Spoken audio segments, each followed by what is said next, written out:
ఓం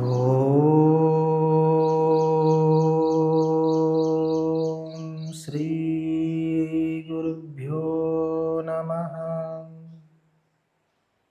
ఓం శివాయ నమః. ఓం శ్రీమాత్రే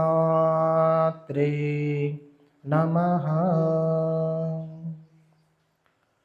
సింధూరారుణ విగ్రహాం త్రినయనాం మాణిక్యమౌళిస్ఫురత్ తారానాయకశేఖరాం స్మితముఖీ మాపీనవక్షోరుహాం పాణిభ్యామలిపూర్ణరత్నచషకం రక్తోత్పలం బిభ్రతి సౌమ్యాం రత్నఘటస్థరక్తచరణాం ధ్యాయేత్ పరామంబికాం. ఓం శ్రీమాత్రే నమః. లలితా సహస్రనామ సాధన ఎలా చేయాలి? లలితా సహస్రనామ సాధన అనేది ఒక సాధనలో దివ్యశక్తిని ప్రాప్తింపచేయటానికి ఒక అద్భుతమైనటువంటి సాధన. ఏ శ్రీవిద్య ఉపాసకుడు లలితా సహస్రనామాలను సాధనగా అన్వయించుకొని తజ్జన్యమైనటువంటి జ్ఞానాన్ని పొందుతూ లలితా సహస్రనామ సాధన చేస్తాడో అటువంటి సాధకుడు చాలా తొందరగా పరదేవత యొక్క అనుగ్రహాన్ని పొందుతాడు. లలిత సహస్రనామ సాధన అనేది ఎంత గొప్ప స్థితిని కలిగిస్తుంది అనంటే, సాధన మార్గములో కలిగే ప్రతిబంధకాల అన్నిటినీ కూడా తొలగించి, మాయా ప్రభావాన్ని తొలగించి, చాలా వేగంగా అంతఃకరణ శుద్ధిని కలిగించి, చాలా వేగంగా జీవుణ్ణి సంస్కరించి మోక్ష స్థితిని కలిగిస్తుంది లలితా సహస్రనామ సాధన. అందువల్ల ప్రతి ఒక్క శ్రీవిద్య సాధకుడు కూడా సహస్రనామ సాధన తప్పకుండా చేయాలి. కేవలము పారాయణకు మాత్రమే పరిమితము కాకుండా అసలు లలితా సహస్రనామ యొక్క అర్థ వివేచన ఏమిటి, ఏ ఉద్దేశముతో లలితా సహస్రనామాలు చెప్పడం జరిగింది, ఆ నామాలను ఎలా సాధన చేయాలో గురువు నుండి ప్రతి ఒక్క శ్రీవిద్య సాధకుడు కూడా తెలుసుకొని తద్వారా సాధన చేయడము వల్ల చాలా తొందరగా లలితా పరదేవత యొక్క సంపూర్ణమైనటువంటి అనుగ్రహానికి పాత్రుడు అవుతాడు. ఇప్పుడు మనము లలితా సహస్రనామ సాధనలో భాగంగా మొదటి నామమైనటువంటి శ్రీమాత అనేటువంటి నామానికి అర్థ వివేచన చేసుకొని శ్రీమాత నామాన్ని ఎలా సాధన చెయ్యాలో కొంత తెలుసుకోవడానికి ప్రయత్నము చేద్దాం. శ్రీమాత ఇది మనకు నామము. దీన్ని ఓం శ్రీమాత్రే నమః అని పలికినప్పుడు ఏమవుతుంది అని అంటే ఇది మంత్రంగా మారుతుంది. అందువల్ల నామము అనేది ఓంకారముతో అనుసంధానమైనప్పుడు అది మంత్రముగా మారుతుంది. మంత్రం ఏం చేస్తుంది? మంత్రానికి ఉండే శక్తి ఏమిటి అని అంటే మననాత్ త్రాయతే ఇది మంత్ర. మంత్రము అంటే అర్థం ఏమిటి? మననము చెయ్యడము వల్ల తరింప చేస్తుంది కాబట్టి దానిని మనము మంత్రము అంటాము. శ్రీమాత అనేటువంటి నామాన్ని ఓం శ్రీమాత్రే నమః అనే పలకగానే అదేమవుతుంది అంటే మంత్రముగా మారుతుంది. ఇక్కడ శ్రీమాత్రే నమః అనేటువంటి మంత్రాన్ని ఎలా సాధన చేయాలి? ఇది నామమే, కానీ ఎప్పుడైతే భావసహితంగా నామాన్ని మనము జపిస్తామో, జపించడం వల్ల అది ఒక దివ్య మంత్రముగా మారుతుంది. భగవంతుడి యొక్క ప్రతి నామాలు, భగవంతుడి యొక్క ప్రతి నామము, పరదేవత యొక్క ప్రతి నామము మంత్రస్వరూపాలే. ఎందుకు అనంటే నామము ఏం చెప్తుంది అనంటే దేవత యొక్క యథార్థ స్వరూపాన్ని ప్రతిపాదిస్తుంది నామము. కాబట్టి దేవత యొక్క యథార్థ స్వరూపాన్ని ప్రతిపాదించే నామాన్ని ఎప్పుడైతే ఓంకారముతో అనుసంధానము చేసి సాధకుడు నామాన్ని జపిస్తాడో, జపించడము వల్ల అది దివ్య మంత్రంగా పరిణామము చెంది ఆ మంత్రము తప్పకుండా జీవుణ్ణి సంస్కరిస్తుంది. ఇక్కడ ఓం శ్రీమాత్రే నమః అనేటువంటి ఈ యొక్క నామానికి, ఈ యొక్క మంత్రానికి అర్థం ఏమిటి అని అంటే ఓం శ్రీమాత్రే నమః అన్నప్పుడు ఓం అనేది పరబ్రహ్మ స్వరూపము. అంటే అమ్మవారిని మనము ధ్యానిస్తున్నప్పుడు ఎలా భావన చెయ్యాలి అని అంటే అమ్మవారిని చైతన్య స్వరూపంగా భావన చేయాలి. ఎందుకు చైతన్య స్వరూపంగా భావన చేయాలి అమ్మవారిని? ప్రతి దేవత యొక్క యథార్థ స్వరూపము చైతన్యము కాబట్టి. ప్రతి దేవత యొక్క యథార్థ స్వరూపము చైతన్య స్వరూపం. చైతన్య స్వరూపంగా ఉన్నటువంటి ఆ దేవతా రూపము, ఆ దేవతా శక్తి ధ్యానానికి అనుకూలంగా, పూజ చేయడానికి అనుకూలంగా ఒక రూపాన్ని గ్రహిస్తుంది. కాబట్టి ఓం శ్రీమాత్రే నమః అని మనము చెప్పగానే మొదటి శబ్దానికి, ఓంకారానికి ఎలా భావన చేయాలి అని అంటే అమ్మను చైతన్య స్వరూపంగా భావన చేయాలి. అమ్మను మన లోపల ఉన్నటువంటి జీవస్వరూపంగా భావన చేయాలి. అమ్మను మన లోపల ఉండేటువంటి ఆత్మస్వరూపంగా భావన చేయాలి. అలా భావన చేయడం వల్ల ఓం అని పలకగానే జీవశక్తి జాగృతమవుతుంది. జీవుడి యొక్క సంస్కారాలు క్రమంగా తొలగిపోతాయి. జీవుడు అనేక జన్మల్లో చేసుకున్నటువంటి పాపకర్మ దగ్ధమవుతుంది. కాబట్టి ప్రతి ఒక్క శ్రీ విద్యా సాధకుడు లలితా సహస్రనామ సాధన చేయిస్తూ తజ్జన్యమైనటువంటి జ్ఞానాన్ని పొంది పరదేవత యొక్క అనుగ్రహానికి తప్పకుండా ప్రయత్నము చేయాలి.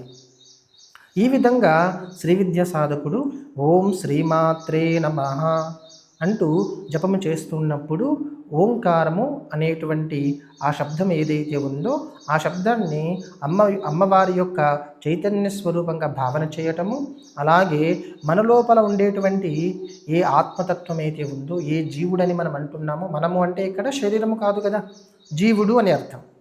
మనము శరీరము కాదు, మనము జీవుడు అని అర్థం.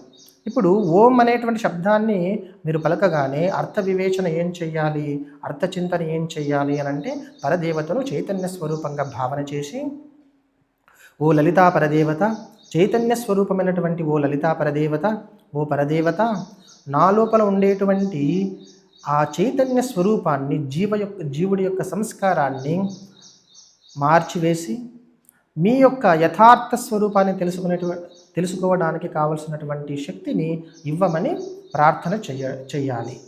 ఎందుకు అనంటే భగవంతుడు చైతన్య స్వరూపంగానే మన లోపల ఉంటాడు కాబట్టి ఇక్కడ ఈ విధంగా ఓంకారానికి అర్థ వివేచన చేస్తూ జపము చేయడం వల్ల ఏమవుతుంది అనంటే జీవశక్తి జాగృతం అవుతుంది.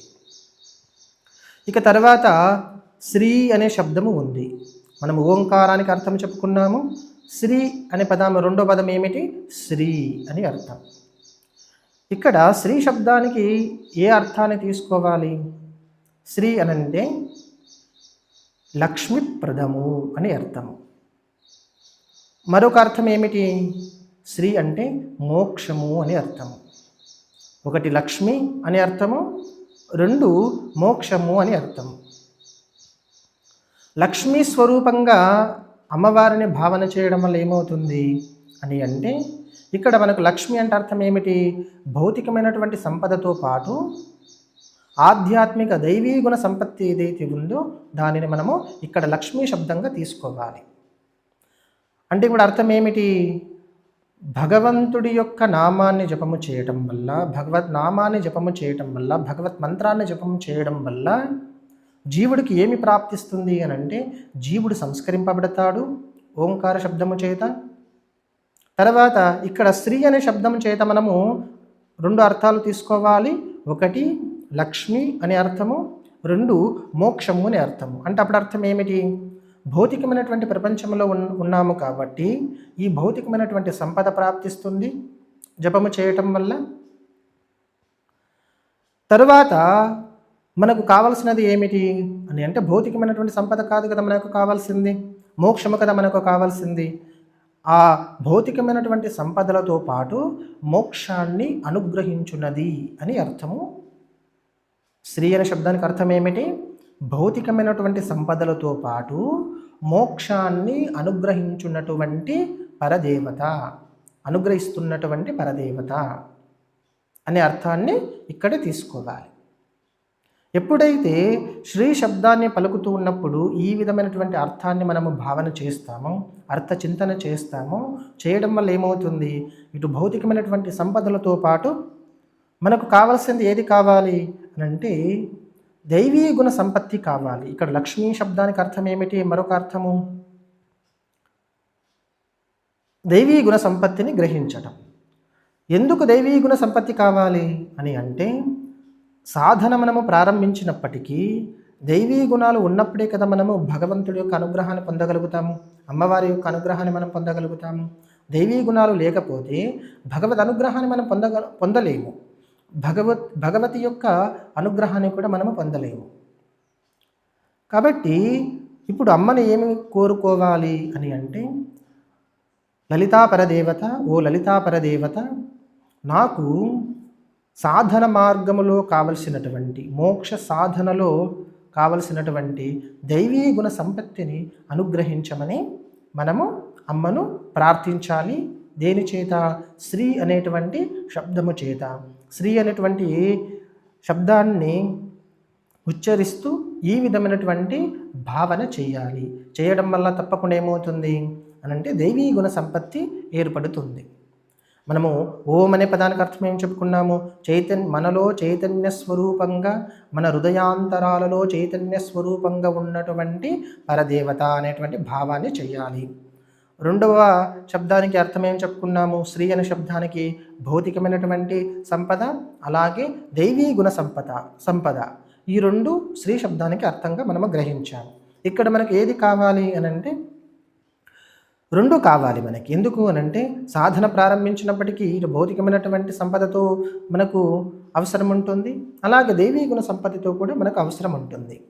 క్రమంగా సాధనలో తీవ్రత పెరిగినప్పుడు కేవలము అమ్మనే అప్పుడు కోరుకుంటాము. భౌతిక సంపదను మనము తిరస్కరించి అప్పుడు కేవలము అమ్మనే కావాలి అనేటువంటి భావాన్ని కలుగుతుంది క్రమంగా మనం సాధన చేసినప్పుడు. ఈ విధంగా శ్రీ అనేటువంటి శబ్దానికి 2 అర్థాలు గ్రహించి, వీటిలో ప్రధానంగా దైవీ గుణ సంపత్తిని ప్రధానంగా ఒక శ్రీ విద్య సాధకుడు కోరుకోవాలి. తర్వాత 3వ పదం ఏమిటి? మాత అని అర్థం. 3వ పదం ఏముంది? మాత. ఈ మాత అనే శబ్దానికి అర్థం ఏమి గ్రహించాలి అని అంటే, శబ్దం వల్ల వచ్చే అర్థం ఏమిటి అని అంటే తల్లి అని అర్థం. శబ్దం వల్ల వచ్చే అర్థం ఏమిటి? తల్లి. ఇక్కడ మరొక అర్థము ఎలా గ్రహించాలి అని అంటే, మోక్షము అనేది ఏదైతే ఉందో, అంటే మనము దేనికోసమైతే ప్రయత్నము చేస్తూ ఉన్నామో ఆ ప్రయత్నము ఏదైతే ఉందో ఆ ప్రయత్నము మోక్షము కదా. మనము దేనికోసం ప్రయత్నం చేస్తున్నాము అంటే మోక్షము పొందాలని ప్రయత్నము చేస్తున్నాము. అటువంటి మోక్షానికి అధిదేవత అనేటువంటి అర్థాన్ని మనము మాత అనేటువంటి శబ్దము చేత గ్రహించాలి. మొదటి అర్థము పూజ్యురాలైనటువంటి తల్లి అని అర్థము. ఇక్కడ మరో అర్థం ఏమి గ్రహించాలి అని అంటే, మోక్షము అనేది ఏదైతే ఉందో అటువంటి మోక్ష లక్ష్మికి అధిదేవత, మాతృస్వరూపము పరదేవత అనేటువంటి అర్థాన్ని గ్రహించాలి. ఎప్పుడైతే మనము మాత అనేటువంటి శబ్దము చేత మోక్షాన్ని అనుగ్రహించున్నటువంటి మాతృస్వరూపము ఎవరు అని అంటే అది సాక్షాత్తు లలితా త్రిపుర సుందరి అనేటువంటి భావన చేయాలి. ఎందుకు ఈ విధంగా భావన చేయాలి అని అంటే మాతృస్వరూపం ఏదైతే ఉందో మాతృస్వరూపము ఒక బిడ్డకు కావలసినటువంటి అన్నీ కూడా అమ్మ చూసుకుంటుంది. ఇక్కడ మరి సాధన మార్గములో ఎలా గ్రహించాలి అని అంటే వాటికంటే ఉత్కృష్టమైనటువంటి అంటే వాటికంటే ఉత్కృష్టం అంటే అర్థం ఏమిటి? భౌతికము కంటే ఉత్కృష్టమైనటువంటి స్థితిని కలిగించున్నది ఎవరు? సాక్షాత్ పరదేవత. అంటే మోక్షమే స్వరూపముగా కలిగినటువంటి లలితా పరదేవతని మనము మాత అనే శబ్దము చేత ఇక్కడ గ్రహించాలి. మోక్షమే తన స్వరూపము. ఎందుకు మోక్షమే తన స్వరూపము అని అంటే మోక్షమే ప్రతి దేవత యొక్క స్వరూపము. అంటే ఇక్కడ అర్థం ఏమిటి? మోక్షమే దేవత యొక్క స్వరూపము అని అంటే చైతన్య స్థితి వల్ల అనుభవ వేద్యమైనటువంటి జ్ఞానమే దేవత యొక్క యథార్థ స్వరూపము అని అర్థం. కాబట్టి ఇప్పుడు అమ్మను మనం ప్రార్థిస్తున్నప్పుడు ఏమని ప్రార్థించాలి? ఓ పరదేవత, నాకు మోక్షాన్ని ఇవ్వు. ఇప్పుడు నాకు మోక్షాన్ని ఇవ్వు అంటే అర్థం ఏమిటి?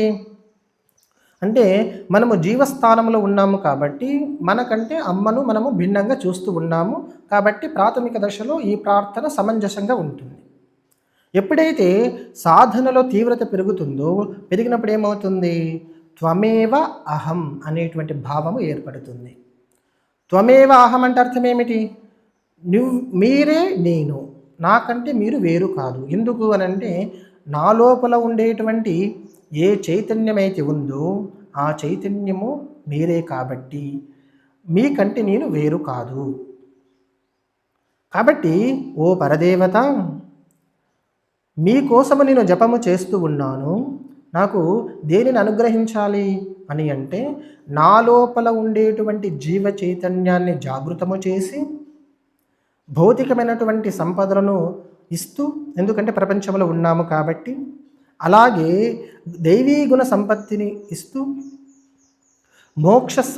మోక్షానికి అధిదేవత అయినటువంటి మీరు మాకు మోక్షాన్ని అనుగ్రహించాలి అని మనము ఓం శ్రీమాత్రే నమః అనేటువంటి ఈ నామానికి ఈ విధంగా అర్థాన్ని గ్రహించాలి, ఈ విధంగా అర్థచింతన చేయాలి. ఈ మంత్రాన్ని ఎప్పుడైతే ఈ విధంగా అర్థచింతన చేస్తూ మనము జపము చేస్తామో, జపము చేయడం వల్ల తప్పకుండా పరదేవత యొక్క సంపూర్ణమైనటువంటి అనుగ్రహము మనకు కలుగుతుంది. ఎప్పుడైతే ఓం శ్రీమాత్రే నమః అనేటువంటి ఈ మంత్రాన్ని ఇప్పుడు చెప్పిన విధంగా ఏ శ్రీవిద్య ఉపాసకుడు అర్థచింతన చేస్తూ జపము చేయడం వల్ల చాలా కొద్ది రోజుల్లోనే పరదేవత యొక్క అనుగ్రహము చేత జీవ సంస్కారాలను తొలగించుకొని అంతఃకరణ శుద్ధిని పొంది సత్వరజస్తమో గుణాలను తొలగించుకొని విశుద్ధ సత్వగుణాన్ని పొంది చాలా తొందరగా ఆత్మజ్ఞానాన్ని పొందుతాడు. ఎప్పుడైతే ఆత్మజ్ఞానము కలగగానే ఆ వ్యక్తి జీవన్ముక్త స్థితిని పొందుతాడు. అంటే ఒక్క శ్రీమాత్రే నమః అనేటువంటి నామాన్ని సాధన చేయడం వల్ల ఒక శ్రీ విద్యా సాధకుడికి, ఒక సాధకుడికి ఇన్ని ప్రయోజనాలు సిద్ధిస్తాయి. అందువల్ల లలితా సహస్రనామానికి ఇంత శక్తి ఏర్పడడానికి ఇదే కారణము. లలితా సహస్రనామాలకు ఉండే శక్తి అనంతము, వర్ణించడము సాధ్యము కాదు. ఎవరైతే నిత్యము లలితా సహస్రనామాలను పారాయణ చేస్తారో, పారాయణ చేస్తూ ఈ విధంగా లలితా సహస్రనామ సాధనను చేస్తారు, అటువంటి వారు చాలా తొందరగా భగవతి యొక్క అనుగ్రహాన్ని పొంది తప్పకుండా మోక్షాన్ని పొందుతారు. ఇప్పుడు చెప్పిన విధంగా ప్రతి ఒక్క శ్రీ విద్యా సాధకుడు కూడా ఓం అనే పదానికి మొదటిగా మనం ఏ అర్థాన్ని అయితే చెప్పుకున్నామో ఆ అర్థాన్ని చింతన చేస్తూ, శ్రీ అనే శబ్దానికి ఏ అర్థాన్ని అయితే మనం చెప్పుకున్నామో ఆ అర్థాన్ని చింతన చేస్తూ, తర్వాత మాత, అక్కడ మాత అన్నప్పుడు చతుర్థిలో మాత్రే నమః అవుతుంది. నమః అంటే ఇప్పుడు అర్థం ఏమిటి? నమస్కరిస్తూ ఉన్నాను. ఓం శ్రీమాత్రే నమః. ఓం అనే పదానికి మనం అర్థం చెప్పుకున్నాము, శ్రీ అనే పదానికి అర్థం చెప్పుకున్నాము, మాత అనే శబ్దానికి అర్థం చెప్పుకున్నాము. తర్వాత నమః అనే పదానికి అర్థం ఏమిటి అని అంటే, నమః అంటే అర్థం ఏమిటి అంటే మొదటి అర్థము నమస్కారము అని అర్థం. నమః అంటే అర్థం ఏమిటి? నమస్కారము. రెండవ అర్థం ఏమిటి అని అంటే, నమః శబ్దానికి మనసుగా గ్రహించటం. నమః అంటే అప్పుడు దేనిగా గ్రహించటము? మనః. నమః ఉంది కదా, ఆ నమహాన్ని మనసుగా గ్రహించటము అంటే మనస్సును భగవతికి సమర్పించటము. నమః అనే శబ్దానికి మొదటి అర్థం ఏమిటి? మీకు నమస్కరిస్తూ ఉన్నాను అని మొదటి అర్థం. రెండవ అర్థం ఏమిటి అంటే మనస్సుని సమర్పించటము. నమః అనే పదానికి ముఖ్యమైనటువంటి అర్థం ఏమిటి అని అంటే మనస్సుని భగవతికి సమర్పించటం. ఎప్పుడైతే మనస్సుని భగవంతుడికి సమర్పిస్తామో, మనస్సుని భగవతికి సమర్పిస్తాము, మనస్సుని లలితాపరదేవతకు సమర్పిస్తాము, సమర్పించడం వల్ల ఏం ఏర్పడుతుంది? మనస్సును సమర్పించడమే కదా మనకి మోక్షము అంటే. బంధమోక్షాలకు కారణం ఏమిటి అని అంటే మనస్సే కారణము. అది ప్రపంచంతో కూడుకుంటే బంధం ఏర్పడుతుంది, అది భగవతితో కూడుకుంటే మోక్షం ఏర్పడుతుంది, భగవంతుడితో కూడుకుంటే మోక్షం ఏర్పడుతుంది. ఇప్పుడు నమః అనే శబ్దానికి ఏ అర్థాన్ని ప్రధానంగా గ్రహించాలి అని అంటే మనస్సుని భగవంతుడికి సమర్పించడము, మనస్సుని భగవతికి సమర్పించటం. అయితే మనస్సుని ఎలా సమర్పించాలి? మనస్సుని ఎలా సమర్పించాలి? నిరంతరము ఆ దేవత యొక్క రూపాన్ని చింతన చేస్తూ, నిరంతరము ఆ దేవత యొక్క గుణ వైభవాలను చింతిస్తూ, లీలా వైభవాలను చింతిస్తూ మనస్సుని నిరంతరము ఆ మంత్రాన్ని జపించటానికి, ఆ దేవత యొక్క నామాన్ని జపించటానికి ప్రేరేపిస్తూ నిరంతరము జపము చేయటమే ఇక్కడ మనస్సమర్పణ. ఎందుకు అనంటే నిరంతరము ఆ దేవతకు సంబంధించినటువంటి మంత్రాన్ని మనము జపిస్తూ ఉన్నామనుకోండి, ఏమవుతుంది అంటే మనస్సు తదాకారాన్ని పొందుతుంది. తదాకారాన్ని పొందడం అంటే అర్థం ఏమిటి అనంటే మనము ఏ దేవతను చింతన చేస్తూ ఉన్నామో ఆ దేవత యొక్క స్వరూపంగా మనసు మారుతుంది. ఎప్పుడైతే ఆ దేవత యొక్క స్వరూపంగా మనసు మారుతుందో తప్పకుండా మనకేం ఏర్పడుతుంది? ఆ దేవత యొక్క స్వరూపాన్ని పొందగానే మనస్సు ప్రపంచం నుండి వేరు అవుతుంది, తదాకార స్థితిని పొందుతుంది. తదాకార స్థితిలో చాలా తొందరగా మనస్సు దైవీ గుణ సంపత్తిని పొంది, దైవీ గుణ సంపత్తి ద్వారా అనేక దివ్య అనుభవాలను పొందుతుంది. కాబట్టి ప్రతి ఒక్క శ్రీ విద్యా సాధకుడు ఓం శ్రీమాత్రే నమః అని ఈ మంత్రానికి ఈ విధమైనటువంటి అర్థచింతన చేస్తూ ఎప్పుడైతే ఈ మంత్రాన్ని నిరంతరము జపిస్తాడో, ప్రాతకాలము సాయంకాలము జపిస్తాడో, జపించడం వల్ల కొద్ది రోజుల్లోనే ఆ పరదేవత యొక్క సంపూర్ణమైనటువంటి అనుగ్రహాన్ని పొంది, సాధన మార్గంలో దివ్య అనుభవాలను పొంది మోక్ష స్థితిని పొందుతాడు.